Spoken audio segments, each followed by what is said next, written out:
You've been told you can't focus, but you just watched 6 straight hours of one show without moving, without eating, without even checking your phone once. Both of those are true, and neither one means what you think it means. Nothing about your brain is broken, and nothing about this was ever about effort, no matter how many times you've told yourself otherwise. Here on ADHD Resolve, we're going to walk through the real mechanism behind ADHD focus, piece by piece, in plain, simple language anyone can follow, even on a day when nothing else makes sense. By the end, you'll understand why your attention can lock on for hours in one place and completely refuse to show up in another. You're not lazy. You're not inconsistent on purpose. Something specific is happening in your brain, in a very particular order, and today we're taking it apart. Picture a small bell sitting inside your brain, wired to a chemical called dopamine, ringing whenever something is worth paying attention to right now. In most brains, that bell gives a little ring for almost anything useful, a work task, a chore, a boring form sitting on the counter. Now here's the actual difference. In an ADHD brain, research suggests that bell mostly stays quiet for anything that isn't new, urgent, competitive, or genuinely interesting, no matter how important the task technically is. No ring, no pull toward the task, no matter how badly you actually need to do it. And this is the part that confuses everyone, including you. The second something is interesting enough, the bell doesn't just ring, it rings nonstop, and your attention locks on so hard you forget to eat, forget to text back, forget the entire outside world exists for a while. That's not two different problems.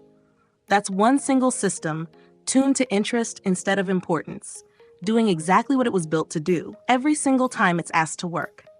This exact same bell rings, or refuses to ring, in far more places than just your evening on the couch, more places than you've probably ever connected together.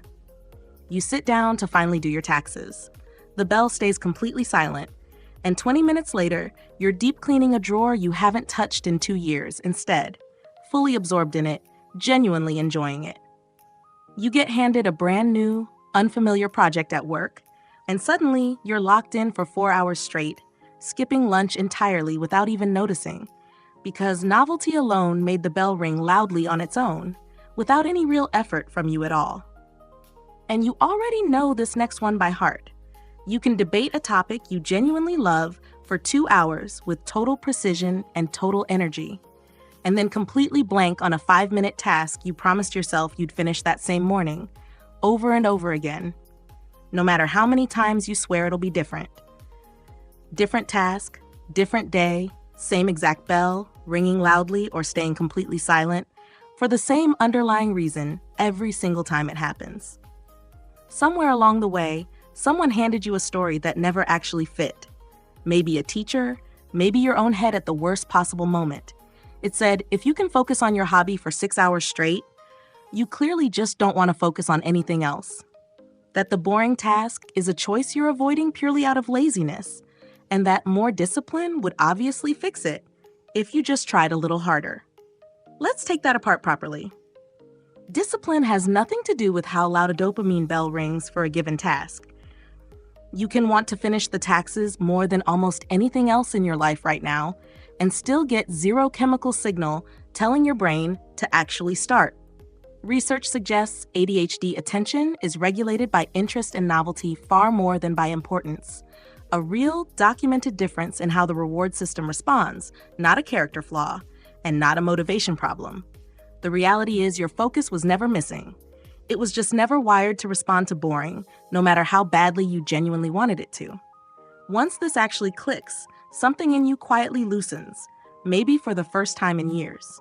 Hyperfocus and total distraction stop looking like two opposite failures, because they're actually the exact same system, simply reacting to different levels of interest.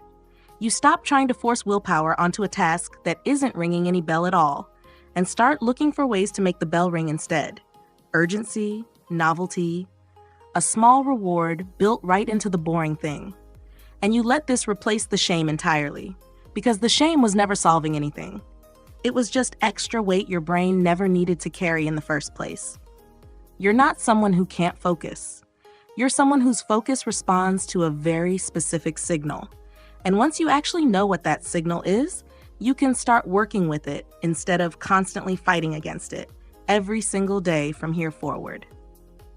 Next time you catch yourself deep cleaning a drawer instead of doing your taxes, remember this clearly. That's not a discipline problem, and it never was.